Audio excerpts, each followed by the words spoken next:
창세기 4장 1절부터 7절까지만 한 목소리로 쭉 같이 읽읍시다. 시작. 아담이 그의 아내 하와와 동침하매 하와가 임신하여 가인을 낳고 이르되 내가 여호와로 말미암아 등남하였다 하니라.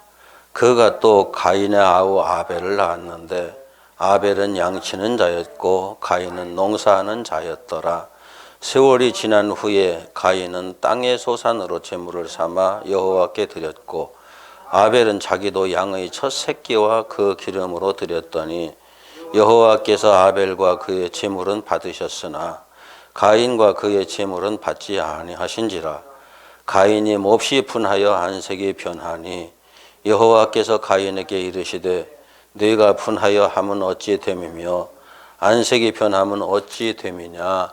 네가 선을 행하면 어찌 낯을 들지 못하겠느냐. 선을 행하지 아니하면 죄가 문에 엎드려 있느니라. 죄가 너를 원하나 너는 죄를 다스릴지니라. 아멘. 하나님께서 아담과 하와를 창조하시고 아담과 하와가 하나님께서 먹지 마라 한 그 선악을 알게 하는 나무의 열매를 먹은 후에 아담과 하와가 하나님의 형상을 잃어버리고 에덴 동산에서 방출되어서 또 다른 말로 쫓겨나서 지금 우리와 똑같은 이런 환경 속에 놓이게 됩니다. 그러면서 그 아담과 하와가 자녀들을 낳게 되는데 사장에서는 가인을 낳고 아벨을 낳은 것밖에는 나오지 않습니다마는 그러나 아담이 800년을 지내면서 자녀를 낳습니다. 800년을 지내면서 자녀를 몇 사람만 낳은 것이 아니라 지금 우리가 살아가고 있는 삶 속에서도 확인할 수 있는 것처럼 5장 3절 봅시다. 5절까지 창세기 5장 3, 4, 5절 시작. 아담은 130세에 자기의 모양 곧 자기의 형상과 같은 아들을 낳아 이름을 셋이라 하였고 아담은 셋을 낳은 후 800년을 지내며 자녀를 낳았으며 이는 930세를 살고 죽었더라. 그러니까 가인과 아벨을 낳고 그 뒤에 가인과 아벨 사이 그 뒤에 얼마나 낳았는지 모르겠지만은 그 다음에 셋이라는 아들을 또 낳거든요. 그러면서 셋을 낳은 후에 800년을 지내면서 자녀를 낳았다.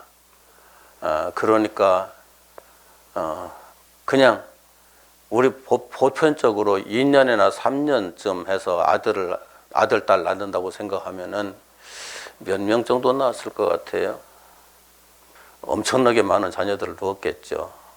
당연히. 그리고 그 자녀들이 또 성장하면서 또 결혼해서 자녀들을 또 낳을 거 아니에요. 이제 그때는 어쩔 수 없이 형제들끼리 결혼할 수밖에 없었을 거고, 그래서 아직도 이게 서양에서는 친족들끼리 결혼하는 풍습이 아직 그대로 다 유지되고 있거든요. 우리 동양에서는 친족들끼리 결혼하면 안 된다 해가지고 예의 범절에서 벗어난다 해가지고 그걸 금하고 있지만 서양에서는 사촌끼리도 결혼을 하거든요. 삼촌하고 조카하고도 결혼을 해요. 그런 것들이 아주 오랜 옛날 한번 생각해 보세요. 그렇게 결혼하지 않고서 인류가 번성할 수 있었을까? 이제 지금은 과학적으로 너무 가까운 근친끼리 결혼을 하면은 자녀들에게 안 좋은 영향이 미치기 때문에 그렇게 하지 않는 게 좋다고 말하지만은 애굽의 왕조가 수시로 이렇게 위협을 받던 것이 애굽의 왕조들이 애굽은 왕들은 신이었거든요. 신이 인간하고 결혼을 하면 안 된다 해가지고 왕족끼리만 결혼을 했어요. 그러니까 형제끼리 결혼하고 사촌끼리 결혼하고 팔촌끼리 결혼하고 이렇게 결혼하다 보니까 나중에 후손들이 굉장히 병약하게 태어나가지고 왕가를 계속 이어가기가 굉장히 힘이 들었거든요. 그런 것들이 이제 이후로 가면 갈수록 더 그런데 이때 당시에는 그렇게까지는 안 했을 거예요. 아마 하나님께서 맨 처음 창조하신 인간으로서 지금 우리가 생물학적으로 보면은 우리 인간이 남자 여자끼리 만나서 결혼을 하면은 이게 나의 좋은 점과 아내의 좋은 점을 따서 자녀가 태어나는 것이 아니라 오히려 나의 안 좋은 점과 아내의 안 좋은 점을 이어받아서 자녀들이 태어나는 경우가 훨씬 많거든요. 이제 그러기 때문에 그런 것들을 이제 세월이 흐르면 흐를수록 그런 것들이 더 심하게 나타나요. 더 극명하게 많이 나타나요. 이제 그런 것들 때문에 지금 우리 인류가 얼마나 취약해져 가고 있는가 하는 것들을 이해를 할 수 있을 거예요. 그러나 그때에는 그런 것들을 넉넉히 극복할 수 있을 만큼의 존재들이었기 때문에 몇백 년씩 살았던 거죠. 지금은 그렇게 살 수 있는 조건이 되지 못해요. 참고로 들으시고요. 그렇게 아담과 하와가 가인과 아벨을 낳았다는 것은 그 인류의 역사 속에서 가장 극단적인 두 사람이 태어난 것에 대한 얘기를 하고 있는 거예요. 자녀들이 많지만은 그 중에서 그 많은 자녀들 중에 하나는 온전한 신본주의 입장에서 이렇게 성장하고 그렇게 그 삶을 산 사람 하나하고 완벽하게 인본주의 입장에서 인본주의적인 가치관을 가지고 그 삶을 살았던 두 아들의 이야기를 하고 있는 거예요. 나머지들은 그 중간쯤 어디에 다 있겠죠, 분명히. 그런 것들을 참고하고 성경을 이해할 수 있어야 되죠. 그런데 성경을 읽을 때 신본주의, 인본주의 이것을 이해를 하지 못하면 신앙생활 제대로 할 수가 없어요.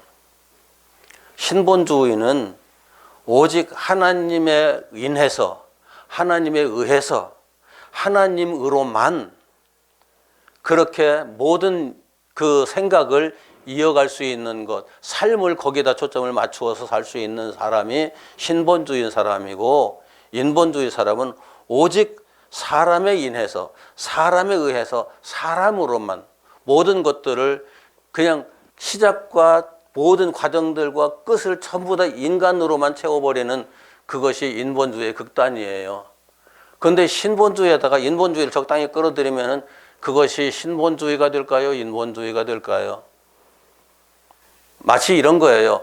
하얀 백색에다가 검은 것을 얼마를 섞느냐와 비슷해요. 완전히 하얀 백색에다가 검은 것을 조금이라도 섞으면 그때부터는 완전한 백색이 아니거든요. 그러면서 점점 그거 진해지면 진해질수록 이제 까만색이 돼 가는 거죠.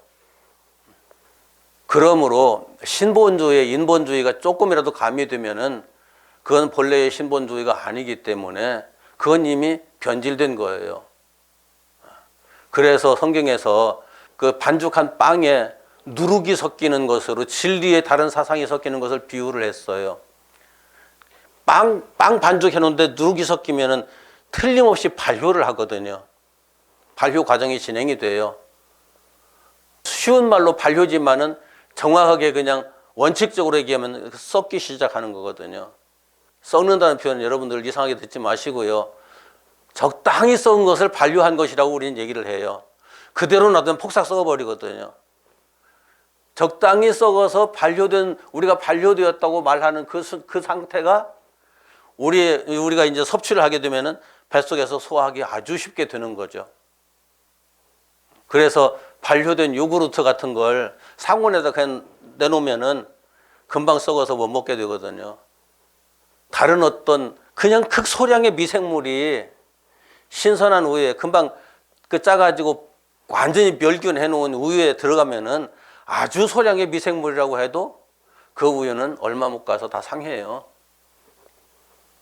제가 예전에 증류수를 한 병 사다가 꼭 필요해가지고 증류수를 쓸 일이 있어가지고 증류수를 사다가 주사바늘 또 알코올로 소독을 해가지고 꽂아서 빼서 그 증류수를 쓰고 그대로 놔뒀거든요.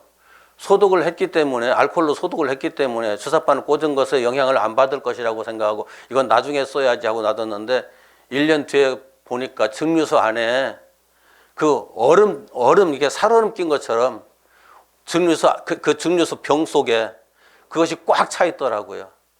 증류수라고 할지라도 주사바늘을 소독했다고 할지라도 그것을 꼽는 과정에서 균이 들어갔던 거죠. 그래서 증류수를 1년 뒤에 보고서는 다 버렸어요. 어쩔 수 없이. 그랬던 것처럼 오염되는 것은, 순수한 것이 오염되는 것은 피할 길이 없어요. 그리고 우리가 오염된 세상에서 살고 있잖아요. 그런데 우리가 하나님의 말씀도 그렇게 이 땅에서, 여러분들이 이 성경을 가지고 보고 있지만은 이 성경을 펼치는 그 순간에 오염되기 시작해요. 그것도 이해를 할 수 있어야 돼요. 우리가 내 눈으로 딱 보는 순간에 내가 오염된 존재거든요. 알고 보면 지금 우리는 다 한결같이 다 그래요.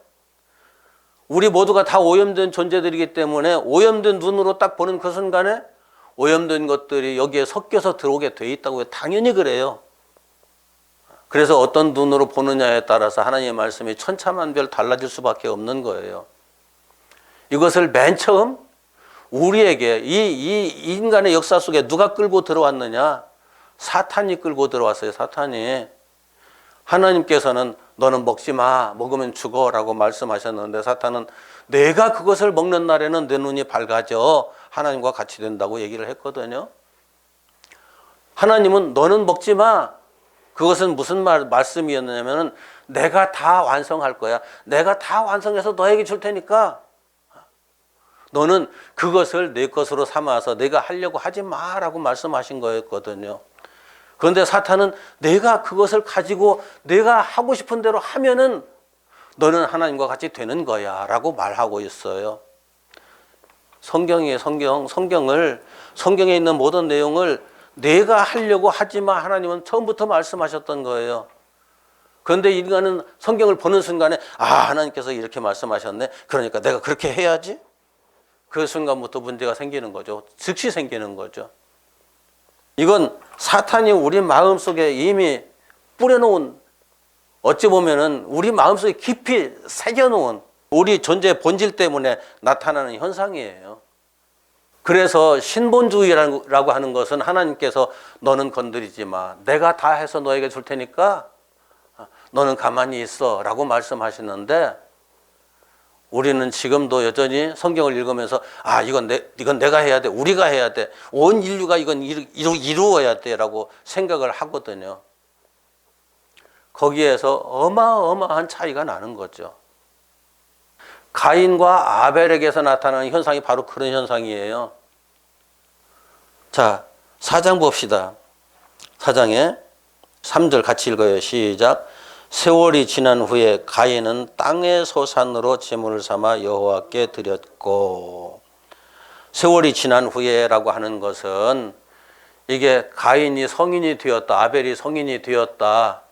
그래서 하나님께 스스로 신앙의 고백을 할 수 있는 존재, 또 다른 말로 말하면은 하나님께 제사를 드릴 수 있는 존재가 됐다. 그런 의미예요. 그런데 가인이 뭘로 제물을 삼아 여호와께 드린다고요? 땅의 소산.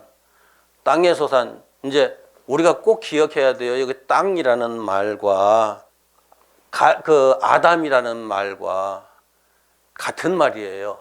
흙이라는 말도 같은 말이에요. 땅이나 흙은 같은 거잖아요. 땅, 흙 같은 거고, 아담이라는 말도 원문에서는 똑같은 땅이에요. 아담아, 아파르 다 같은 말인데, 그러니까 여기서 땅이라고 번역한 것은 사람의 소산이라는 의미도 되거든요. 똑같이 내가 만들어낸 것, 내가 이루어낸 것, 내가 하나님 앞에서 열심히 살아서 무언가 하나님께서 내게 주셨다고 하는 것들을 제단 위에다 가득 쌓아놓고, 자, 그럼 가인이 하나님 앞에 제사를 드리는데, 처음으로 제사를 드리는데 대충 드릴까요? 여러분 같으면은 정말 살아계신 하나님을 알고 있는 사람, 어머니 아버지를 창조하신 그 하나님, 그리고 그 하나님에 의해서 우리가 존재하게 되었다는 것을 알고 있는 그 사람, 우리들하고는 차원이 달라요. 우리들은 할아버지, 증조 할아버지, 고조 할아버지 쭉 올라가면서 그렇게 그 할아버지 대에 의해서 이렇게 태어났기 때문에 창조주 하나님에 대한 의식이 거의 없어요. 우리에게는. 그러나 아담은 누가 난 사람이 아니잖아요. 사람이 난 사람이 아니잖아요. 창조주 하나님께서 직접 창조하신 인간이잖아요. 엄마도 그렇잖아요. 하와도 그렇잖아요. 그 둘 사이에서 태어난 가인이 하나님 앞에 제사를 드려요. 제사를 대충 드리는 게 가능할까요? 그런 사람이 대충 제사를 할 수 있을까요? 여러분, 지금도 많은 제사들이 행해지고 있잖아요. 그 제사들 한번 보세요. 대충 드리는 제사가 있는지. 어떤 제사도 인간이 하나님 앞에든지 귀신한테든지 조상한테든지 드리는 제사, 그들 나름으로는 최선을 다해서 항상 드리는 모습을 보죠.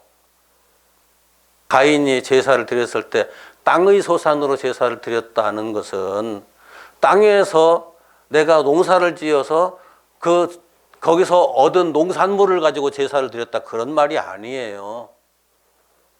소는 땅의 소산 아닌가요? 양은 땅의 소산 아니던가요? 그럼 해산물은 땅의 소산이 아니던가요? 나라는 인간 육체적 존재로서의 인간의 소산이라는 말도 되지만 이 땅에서 얻어진 것이라는 말도 된다고 했죠. 꼭 기억하세요. 땅에서 얻어진 것이기도 하고 내 노력으로 만들어 놓은 것이기도 하고, 그것을 최선을 다해서 하나님 앞에 쌓아놓고 제사를 드린 거예요. 그런데 중요한 것은 내가 최선을 다한 거예요. 우리가 최선을 다한 거예요. 하나님께로부터 온 것이 아니라 내가 일구어낸 거라고 생각하는 거예요. 자, 다른 말로 바꿔봅시다. 이 땅에 있는 어느 무엇도 하나님께서 창조하지 않으신 것이 있나요? 이 땅에 어떤 생물도 하나님께서 창조하지 않으신 생물이 있을 수 있나요? 그럼 밭의 채소는, 밀이나 쌀이나 이런 것들은 하나님께서 창조하지 않은 것이 있나요? 하나님께서 창조하시지 않은 것이란 없어요. 그런데 이것에 대한 생각을 우리가 어떻게 가지느냐? 하나님께서 내게 주신 거야 라고 생각하는 것하고 내가 최선을 다해서 이루어낸 거야 하는 것하고 엄청나게 차이가 나죠. 똑같은 물건을 가지고 보는 시각이 다르잖아요. 생각하는 마음이 다르잖아요. 그래서 어머니 아버지께서 나를 이 땅에 태어나게 하셨고 나를 이만큼 키워주셔서 그랬기 때문에 제가 이렇게 돈을 벌 수 있었습니다. 어머니 아버지의 은혜로 내가 이렇게 된 것을 어머니 아버지께 드립니다 하고 용돈을 드리는 자식은 진짜 효자예요.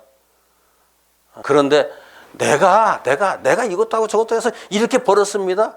어머니 아버지께 난 이것 가지고 드립니다 라고 말하는 그 아들도 그놈만 안 드리는 자식들보다는 낫죠. 그런데 지 자랑 실컷 해가면서 부모님께 용돈 드리는 자식은 부모님의 은혜로 내가 이걸 이루었습니다. 부모님의 은혜로 받은 것이기 때문에 부모님께 드립니다 하는 자식하고는 천지 차이잖아요. 그냥 쉽게 비유를 하는 거예요. 그래서 내가 일구어낸 것이기 때문에 이것도 제가 했습니다. 이것도 제가 했습니다. 이것도 제가 했습니다. 이것도 제가 했습니다. 이거 다 쌓아놓고 하나님 받으십시오. 이렇게 제사하는 사람하고 하나님 저것도 제가 한 것 아니고 이것도 제가 한 것 아니고 이것도 제가 한 것 다 하나님의 것인데 다 하나님께서 내게 주신 것인데 내가 무엇로 하나님께 드려야 될까요? 어떤 귀한 것도 하나님의 그 앞에 딱 갖다 놓는 그 순간에 하나님께 가치 있는 것이 될까요? 어떤 게 가치 있을 것 같아요? 하나님 보시기에 황금덩어리를 갖다 놓으면 하나님 보시기에 그게 가치 있는 것으로 보일까요? 다이아몬드를 이만한 거 하나 갖다 하나님 앞에 놓으면 그것이 가치 있는 것이 될까요? 하나님께서 다 창조하셨잖아요. 말씀으로 다 있어라 하면 다 있었잖아요. 그게 무슨 의미가 있어요? 그럼 아벨의 양 한 마리는 아벨의 양 새끼와 그 기름 두 마리도 아니에요. 그냥 양의 첫 새끼와 그 기름이니까 그냥 한 마리예요. 한 마리를 그 기름이라고 말한 것은 이 양의 생명의 가장 근원적인 것까지 드렸다, 그런 의미거든요. 그런데 아벨은 왜 양을 드렸을까요? 그건 땅의 소산 아닌가요? 그런데 아벨의 생각은, 자, 어머니 아버지가 에덴 동산에서 방출될 때, 쫓겨날 때 하나님께서 그냥 내보냈던가요? 짐승을 잡아가지고 그 가죽 옷을 입혀서 내보냈잖아요. 하나님께서 그렇게 은혜를 베푸시지 않았으면은 아담과 하와도 거기에서 소멸되고 말았어요. 죽고 말았어요. 영원히 죽고 말았어요. 다시는 기회가 없는 존재로 끝나요, 거기서. 육체마저도. 그런데 아담과 하와의 육체 위에 생명을 잡아서 가죽 옷을 지어 입혀서 하나님께서 내가 너를 보호한다는 그 표를 딱 주시고서, 내 은혜가 너를 감싼다는 그 표를 주시고서 내보내시거든요. 그러면 하나님께서 한 생명을 희생시켜서 아담과 하와에게 입혀주시지 않았다면, 그 생명의 은혜를 입혀주시지 않았다면 가인과 아벨이 있을 수 있었을까요? 가인은 그냥 대충 들었어요. 대충 듣고 아버지 엄마가 제사 드리는 것도 대충 보면서 지났기 때문에 하나님께서 그 아담과 하와를 가죽 옷을 지어 입혀서 내보내셨으므로 자기 자신이 이 땅에 태어날 수 있었다는 것까지를 깊이 생각을 안 하는 거예요. 내가 이 땅에 부모를 통해서 이 땅에 태어날 수 있었다는 것, 그것 단순하게 그것만 생각하는 거예요. 하나님의 은혜가 아니었다면은 부모와 내가 있을 수 없다는 것까지를 생각하지 못하는 거죠. 우리는 전적으로 하나님의 은혜 때문에 조상 대대로 있었고 지금 나도 있는 거예요. 그리고 하나님께서 창조하신 모든 것들이 있기 때문에 지금 내가 이 땅에서 삶을 유지할 수 있는 거예요. 이 땅의 삶을 유지할 수 있기 때문에 하나님께서 약속하신 하나님 나라를 바라보면서 살아갈 수 있는 사람이 된 거예요. 아벨은 거기까지 이해를 한 거죠. 그러면서 하나님께서 생명의 희생을 통해서, 한 생명의 희생을 통해서 어머니와 아버지에게 그 은혜를 베풀어 주셨고, 그렇기 때문에 어머니 아버지를 통해서 내가 이 땅에 태어났으므로 하나님께서 희생하신 그 한 생명의 그 가치가 이 땅에 있는 어느 무엇보다도 귀했던 거죠. 어느 무엇보다도 가장 위대했던 거죠. 어떤 것과도 비교할 수 없는 절대적인 가치를 가질 수 있었던 거죠. 그래서 아벨은 그 생명을 그대로 제물에다 올려놓을 수 없지만은 그것을 비유해서 양새끼 한 마리를 잡아가지고 그거를 해부해가지고 기름을 정성껏 또 모아서 하나님께 제사를 한 거거든요. 하나님께서 그 한 생명의 희생으로 우리를 이 땅에 있게 하셨습니다. 그러면은 아벨은 땅의 것으로 하나님께 제사를 한 건가요? 하나님의 것으로 하나님께 제사를 한 건가요? 아벨은 땅의 것으로 제사를 한 것, 겉으로 보기엔 양도 땅의 소산 맞아요. 그러나 그 땅의 소산인 양에다가 하나님께서 주신 은혜를 담은 거예요. 하나님께서 한 생명을 희생시켜서 그 아담과 하와를 보호해 주셨던 그 은혜 때문에 자기가 있음을 기억하고 거기에다 담아버린 거예요. 그러니까 그 무엇보다도 내가 이 땅에서 열심히 해서 뭘 이루어낸 그것과는 비교도 되지 않는 그 가치가 거기에 있는 거죠. 자식이 아버지 앞에 선물을 드리면서, 부모에게 선물을 드리면서 아버지 어머니가 나를 세상에 태어나게 하셨고 나를 이날까지 길러주셨고 그래서 내가 이렇게 살 수 있었고 어머니 아버지의 그 은혜로 제가 오늘 어머니 아버지 앞에 이 모습이 이대로 있습니다. 감사합니다 해가면서 예물을 드리는 자식의 모습이 아벨의 모습이었던 거죠. 쉽게 표현하면, 쉽게 비유를 들면 그래요. 가인은 지가 성공했다고 엄마 아빠한테 와가지고 지가 성공한 것들 막 떠벌리고 자랑해가면서 어깨 들먹들먹 해가면서 형제들 앞에서 내가 이만큼 됐잖아 해가면서 나 이거 가지고 엄마 아빠 앞에 이 엄청난 선물을 드리는 거야 해가면서 끌어모아서 가지고 왔어요. 생각이 단순한 엄마 아빠는 그 엄청난 선물을 주는 자식이 좋을 수 있겠지만은 생각이 깊은 엄마 아빠는 그 선물보다는 내가 오직 엄마 아빠의 은혜로 여기 있습니다라고 말하는 그 자식이 평생 잊지 못할 자식이 될 수밖에 없어요. 그런 걸 좀 우리가 이해를 좀 제대로 해야 돼요. 그래서 가인은 자기 생각에 푹 빠져 있던 사람이었고 아벨은 오직 하나님의 은혜 거기에다 초점을 맞춘 사람이었어요. 신본주의 인본주의와 차이가 그거예요. 신본주의 하나님으로 인해서 하나님에 의해서 하나님으로 말미암아 하나님으로만 제가 여기 있습니다를 이해하는 사람이에요. 깨달은 사람이에요. 오늘 또 그 은혜로 사는 사람이에요. 그게 신본주의예요.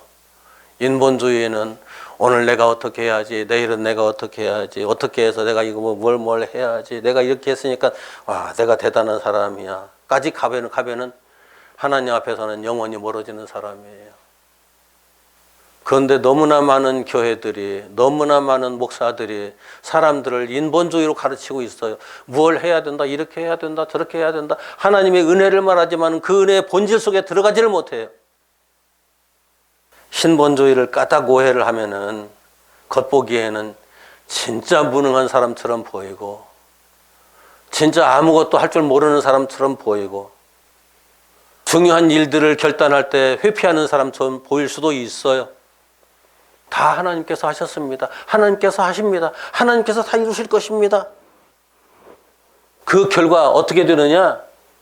이 세상에서 도태되는 존재일 수도 있어요. 그것까지를 지금 창세기 4장에서 말하고 있어요.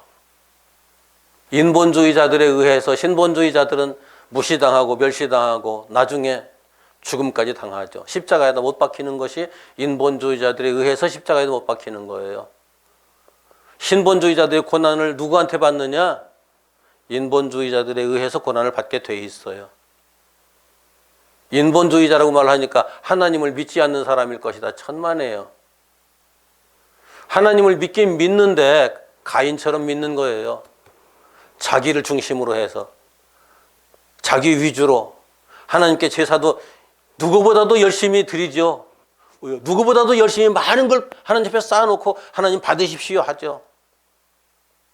그러나 그런 사람들에 의해서 오직 하나님만 바라보는 사람들은 무시당하고 멸시당하고 천대를 받고 그러다가 십자가를 지게 되고 거기에서 죽임을 당할 수 있어요. 그것까지를 각오하고 신앙생활을 해야 돼요. 신본주의자들은. 그런데 하나님께서는 그 사람을 다시 살리시거든요. 그 사람을 다시 살리시거든요. 그것이 여기 비유로 나온 게 셋이라는 사람이에요. 그건 나중에 얘기를 하기로 하고. 우리가 성경을 보면 가장 궁극의 진리는 선명하게 보여요. 선명하게 보여요. 그것도 볼 줄 모른다고 하면은 성경을 못 본 사람들이에요. 이 궁극의 진리가 보이지 않으면은 다시 그걸 보기 위해서 모든 걸 다 덮어놓고 다시 시작해야 돼요. 궁극의 진리가 아니라 중간에 나타난 여러 가지 지엽적인 것들에 매달려 있는 사람들은 궁극의 진리와는 거리가 먼 사람들이에요. 쉽게 말하면은 그냥 여기서 서울 가는 길 모르는 사람 없어요. 지금 요즘 시대에 서울 가는 것 그냥 KTX 열차만 타면 다 가요. 내 차 타고 올라가도 내비게이션만 따라가면 다 가요. 그런데 KTX 열차 타고 가다가도 중간에 눈에 팍 띄는 거 있으면 다음 역에서 내려서 저기 들렸다 가야지. 이게 인간의 본성이에요. 차 운전하고 가다가도 서울 가는 길로 내비게이션 따라가고 있어요. 가다가 어디 눈에 띄는 거 있으면 저것 좀 구경 좀 하고 가야지. 그런데 가다 구경할 게 너무 많아가지고 어느 순간에 서울에 가는 게 대수냐. 내가 여기서 행복하고 즐겁게 지낼 수 있으면 되지. 중간에 내려서 거기서 머물러서 거기서 행복하게 살면서 자기 딴에는 행복하게 살면서 내가 이렇게 살면 되는 거야. 이것도 하나님의 은혜야라고 생각하면서 거기서 머물러 살게 되면은 모든 시간 다 거기서 낭비해버리고 궁극의 목적지에는 도달하지 못하는 사람이 되죠. 너무나 많아요. 이런 사람 신앙생활 속에서 너무 많아요. 아무리 고급 열차로 타고 가고 있으면 뭘 해요. 가다가서 눈에 띄면 다음 역에서 내려가지고 거기 쫓아가는데 궁극의 진리를 붙잡는 것도 중요하고 그 궁극의 진리를 붙잡았으면 놓치지 않고 계속 거기를 향해서 중간에 어떤 것들이 보이더라도 어떤 것들이 느껴지더라도 그것들에 내가 사로잡히지 않고 내 마음을 뺏기지 않고 내 생각을 빼앗기지 않고 갈 수 있어야 되는데 그렇지 못하면은 어느 순간에 그 진리에서 벗어나는 사람이 되는 것 순식간이에요. 너무나 많은 사람들 난 봐요. 그렇게 순식간에 궁극의 진리의 본질에서 벗어나고 있는 사람들을. 아벨이 가인처럼 드리고 싶은 게 없었을까요? 저것도 참 귀한 건데 저것도 더 귀한 건데 저것도 귀한 건데 이것도 드리고 싶고 저것도 드리고 싶고 없었을까요? 그런데 그것도 딱 올려놓고 보니까 이것도 하나님께서 창조하신 피조물에 지나지 않네. 그거보다 더 가치 있는 게 아니네. 창조자 하나님께서 창조를 하셨는데 어떤 것도 갖다 놓고 보니까 아닌 거예요. 갖다 놓고 보니까 아닌 거예요. 이걸 볼 줄 아는 눈도 우리들에게는 사실상 없어요. 솔직히. 성령께서 열어주시지 않으면 하나님께서 열어주시지 않으면은 우리도 그 가치에 매여가지고 그것을 쫓아다니면서 살다가 인생을 끝나거든요. 이게 궁극의 진리가 맞느냐. 그걸 항상 생각하면서 볼 줄 아는 사람이 되어야 된단 말이에요. 기독교인이라면 예수 믿는 사람이라면 하나님을 믿는 사람이라면 그러나 엉뚱한 것들 자꾸 하나님 앞에다 갖다 놓지도 않아요. 자기 앞에다 끌어다 놓고서는 이거 좋은 것 이거 좋은 것 이거 좋은 것 이래가면서 살고 있어요. 대부분의 사람들이 하나님 앞에다 갖다 끌어놓고 드립니다도 못해요. 어떤 면에서는 가인만도 못한 거예요. 이거 내가 볼 때 최상의 가치가 있습니다. 이건 하나님께 드립니다. 아무리 인본주의라고 해도 하나님을 생각하는 사람들은 가인도 하나님을 생각했던 사람이잖아요. 그러니까 하나님께 드립니다. 그런데 드립니다 하는 그 순간에 이것도 아니네까지 볼 수 있어야 되는 거죠. 그래야 아벨과 같은 제사를 드릴 수 있는 사람이 되는 거예요. 그런데 요즘 저는 보면서 가인만도 못한 사람이 너무나 많다. 지 앞에다만 부지런히 끌어오면서 이것도 하나님께서 내게 주신 것, 이것도 내게 주신 것, 이것도 내게 주신 것, 이것도 하나님의 은혜로 나도 행복하게 살 거야. 이 땅에서 마음껏 누리고 편안하고 하고 싶은 거 다 해가면서 살 거야 라고 핑계대가면서 하나님하고는 거리가 먼 사람들, 다른 말로 바꾸면 자기가 하나님이 되어 있는 사람들, 철저한 우상 숭배자들이에요. 자기가 우상이 되어 있으면서도 자기가 우상이 되어 있다는 사실조차도 인식하지 못하는 사람들이에요. 그런데 이것도 하나님께 드립니다. 하나님께 드립니다. 하나님 보좌 앞에 다 쌓아놓고 이게 누구의 모습이었느냐면 과거 유대인들의 모습이었거든요. 그리고 그 뒤에 중세 가톨릭의 모습이었었거든요. 지금도 이 땅의 기독교의 대부분의 모습들이 그 모습이거든요. 하나님 앞에 쫙 다 갖다 쌓아놔요. 쌓아놓고 하나님 우리 이만큼 드렸습니다. 하나님 기뻐하십시오. 하나님이 그것 가지고 기뻐하시는 게 아니에요. 내 생명이 하나님께로부터 왔고 하나님께서 예수 그리스도로 말미암아 나를 지켜주셨고 그래서 내가 오늘 또 저 영원한 하나님 나라를 바라보며 이 신앙생활을 할 수 있습니다라고 고백해가면서 하나님께 드릴 것은 이것밖에 없습니다 하고 예수 그리스도의 생명을 내 안에 있는 예수 그리스도를 끄집어내서 이 하나님께서 받으실 것은 오직 이것뿐입니다라고 드릴 수 있는 사람, 그 사람이 진정한 하나님께서 인정하시는 그 예배를 드리는 사람이에요. 가인과 아벨의 제사는 가인과 아벨의 예배예요. 그 과정에서 철저한 자기 부정이 이루어질 수밖에 없죠. 이것도 아니네, 이것도 아니네, 이것도 아니네, 이것도 아니네. 무슨 얘기냐면은 이것도 하나님께 드릴 만한 것이 되지 못합니다. 내가 이루는 것 이것도 대단한 것인 줄 알았는데 하나님께 드릴 만한 게 못 됩니다. 라고 고백하는 자기 부정. 그런데 대부분의 사람들이 자기를 세우려고 몸부림치죠. 자기가 인정받으려고 몸부림치죠. 자기가 이 땅에서 어떻게 하면은 고난 없이 편하게 살 수 있을까 하는데 초점을 맞추고 있죠. 저도 거기에 그 중에 한 사람일 뿐이에요. 솔직히 이렇게 말씀드리지만은. 그러나 그렇다는 사실을 깨닫고 거기에서 벗어나기 위해서 몸부림쳐가면서 사는 사람, 그것 때문에 눈물을 쏟아가면서 사는 사람이 되는 게 중요한 거죠. 그러면 하나님께서 하시니까, 해결해 주시니까. 내가 한다. 처음부터 하나님께서 이렇게 말씀하셨거든요. 내가 한다. 네가 하는 게 아니라 내가 하는 거야. 이것 하나 꼭 기억하세요. 하나님께서 하신다. 한번 따라서 같이 해봅시다. 하나님께서 하신다. 하나님께서 하신다. 하나님께서 하신다.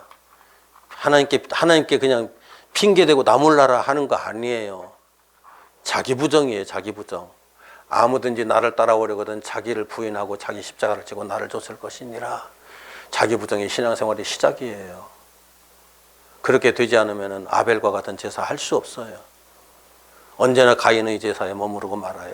아니 가인 제사보다 더 못한 제사가 수두룩하지만 가인은 자기로서 최선의 제물들을 올려놓았기 때문에 하나님께서 안 받으시니까 나보고 어떡하라고요 하나님께. 그만큼도 못하는 사람이 너무너무 많아요. 수두룩해요 그냥. 그러면서 가인을 비난하죠.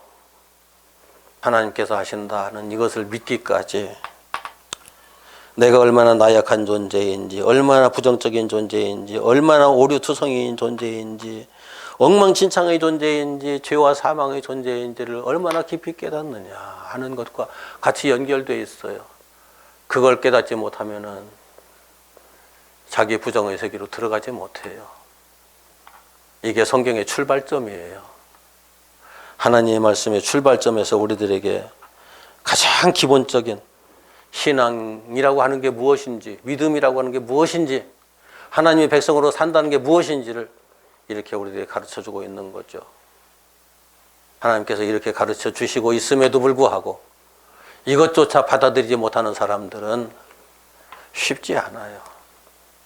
언젠가 아벨의 제사와 같은 제사를 함께 드릴 수 있는 우리 모두가 되기를 바랍니다.